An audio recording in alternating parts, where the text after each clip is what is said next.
Сәлеметсіздер ме балалар? Математика сабағымызды бастаймыз. Бүгін біз 7-ші сабақты өтеміз. Сабағымыздың тақырыбы өзіңді тексер деп аталады. Яғни бүгін біз геометриялық фигуралар және олардың өзара орналасуы бойынша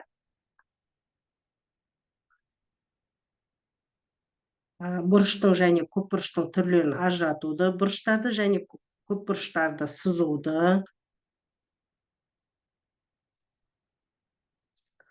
нұсқаулық бойынша төрткөз параққа геометриялық фигураларды салуды, берілген заңдылық бойынша тізбек құрастыруды, тізбектегі заңдылықты бұзылуды табуды үйрендің. Олай болса, келесі бірінші есепке назар аударыңыздар.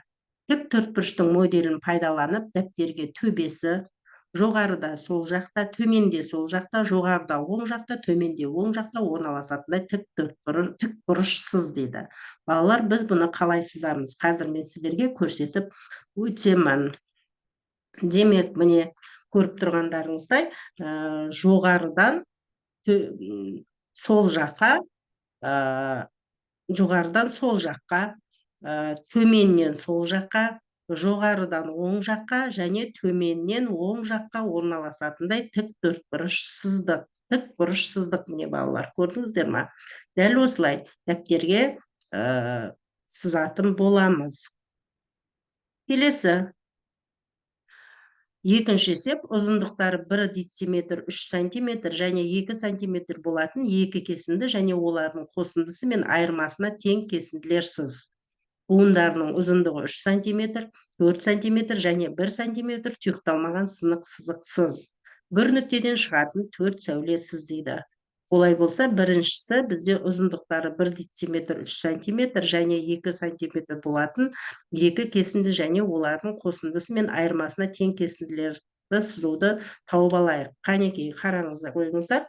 Демек, біз міне бірінші 1 дециметр 3 сантиметр болатын кесінді сыздық және 2 сантиметр болатын екі кесінді сыздық.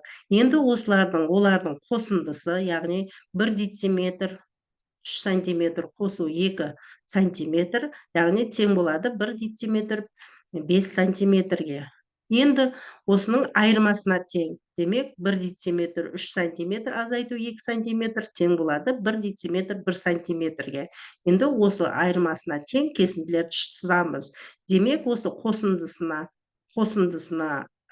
кесінді, тең кесінді ол 1 дециметр 5 сантиметр, ал айырмасына тең кесінді ол 1 дециметр 1 сантиметр кесіндіні осылай сызамыз.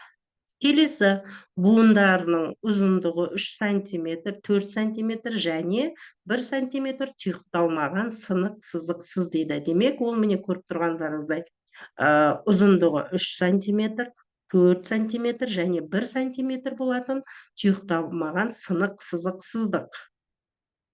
Келесі, бір нүктеден 4 сәуле сыз дейді. Демек, бір нүкте белгілеп аламыз да, 1, 2, 3, 4 сәуле сызамыз, балалар. Дәл осылай сіздер де орындасаңыздар болады. Келесі, үшінші есеп, дәптердің тура ортасындағы төрткөздің шекараларын шаршы болатындай етіп, қызыл карандашпен қоршап сыз. Осы шаршының оң жақ жоғарғы төбесінен 4 төрткөз жоғары жылжытып, дәл осындай көк шаршы сал. Оң жақ төменгі төбесінен 4 төрткөз төмен жылжытып, дәл осындай жасыл шаршы сал. Сол жақ шаршы жоғары төбесінен оңға қарай 3 төрткөз жылжытып, дәл осындай қоңыр шаршы сал. Сол жақ төменгі төбесінен солға қарай 3 төрткөз жылжытып, дәл осындай күлгін шаршы сал дейді. Балалар, мен оны өзім дәптеріме былай орындадым. Мінекей, қарап тұрсаңыздар, міне менің дәптерімнің дәл ортасы міне мына жер болды. Яғни дәл ортасына 4 төрткөз, 1, 2, 3, 4 міне шекараларын шаршы болатындай етіп, қызыл карандашпен қоршап сыздым. Осы шаршының енді оң жақ жоғарғы төбесіне 4 төрткөз жоғары, яғни міне 1, 2, 3, 4 оң жағына дәл осындай көк шаршы салдым. Енді оң жақ төменгі төбесінен төрт торкөз төмен жылжытып дәл осындай жасыл шаршы салдым. Яғни міне көрдіңіздер ме, төменгі жағы 1 2 3 4 төрт торкөз төмен жылжытып дәл осындай жасыл шаршы салдым. Енді сол жағына жоғарғы төбесіне оңға қарай 3 торкөз, яғни демек міне 1 2 3 3 торкөз жылжытып дәл осындай қоңыр шаршы салдым. Енді сол жақ, осы сол жақ төменгі төбесінен 1 2 3 солға қарай 3 торкөз жылжытып дәл осындай күлгін міне шаршы салдым. Балалар, менде дәл осылай шықты. Сіздер де осындай осы менің салғаныма қарай отырып сіздер де салсаңыздар болады. Үшінші есеп түсінікті болса, келесі төртінші есепке назар аударамыз. Дәптерге үшбұрыштарсыз, олардың әрқайсысының бір тік бұрышы болсын, бір доғал бұрышы болсын, үш сүйір бұрышы болсын дейді. Ал балалар, бұны біз қалай орындаймыз? Назар аударыңыздар. Демек, қараңыздар, міне бір тік бұрышы болсын, бір доғал бұрышы болсын, және 1 2 3 3 сүйір бұрышы болсын дейді. Мен осылай дәптерге үш бұрыштар сыздым. Олардың әрқайсысының міне бір тік бұрышы болды, бір доғал бұрышы және 3 сүйір бұрышы болатын бұрыштар салдым. Балалар, сіздер де дәл осылай салсаңыздар болады. Бұл сабақта сіздерге түсінікті деп ойлаймын. Келесі 5-ші тапсырмаға, яғни есепке назар аударыңыздар. Дәптерге төрт бұрыштарсыз, олардың әрқайсысының 2 тік бұрышы болсын, бір доғал, бір сүйір бұрышы болсын дейді. Балалар, бұны біз қалай орындаймыз? Назар аударыңыздар. Дәптерімізге міне дәл осылай 2 тік бұрышы бар. Міне 4 бұрыш сыздым, және бір доғал бұрышы, бір сүйір бұрышы бар, 4 бұрыш сыздым. Сіздер де дәл осылай сызсаңыздар болады. Яғни міне 2 тік 4 бұрышы бар, және бір доғал, бір сүйір бұрышы бар, 4 бұрыш салдым. Сіздер де дәл осылай салсаңыздар болады. Бұл тапсырмада өте оңай деп ойлаймын. Олай болса, келесі 6-шы тапсырмаға, яғни есепке назар аударыңыздар. Дәптерге бұрыштың, көп бұрыштың, төрт бұрыштың түрлерін сыз дейді.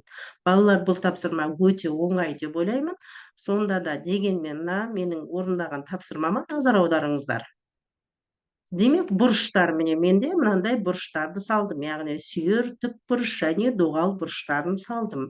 Көп бұрыштар менде міне 5 бұрыш, 6 бұрыштың түрлерін салдым, және тік төрт бұрыштардың 1 2 3 4 түрлерін сыздым.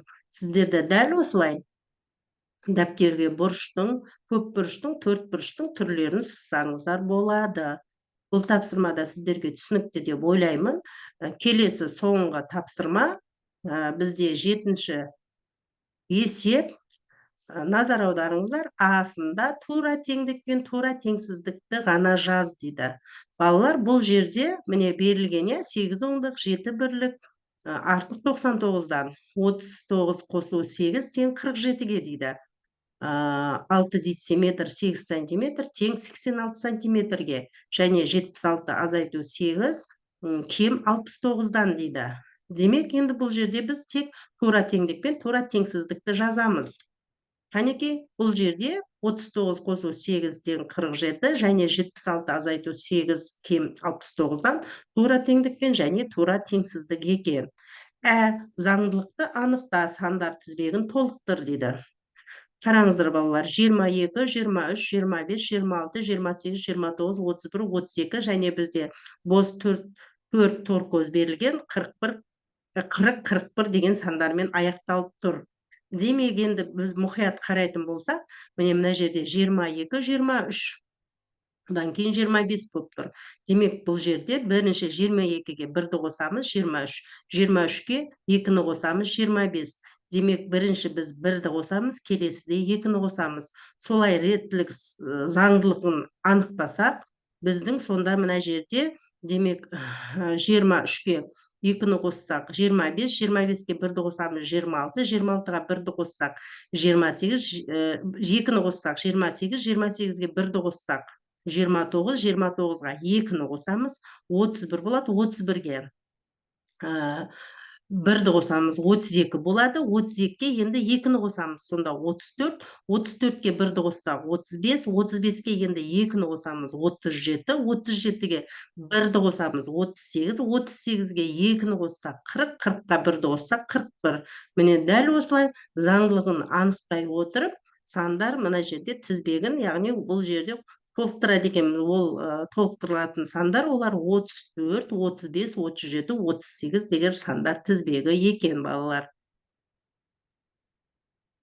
Балалар, міне осымен бүгінгі біздің сабағымыз аяқталады. Бүгінгі біздің сабағымызда сіздер бұрыштың және көпбұрыштың түрлерін ажыраттыңыздар. Бұрыштың және көпбұрышты сызуды, нұсқаулық бойынша төркөз параққа геометриялық фигураларды салуды, берілген заңдылық бойынша тізбек құрастыруды, тізбектегі заңдылықтың бұзылуын табуды үйрендіңіздер. Олай болса, бүгінгі біздің сабағымыз аяқталады. Келесі кездескенше сау сәлеметте болыңыздар.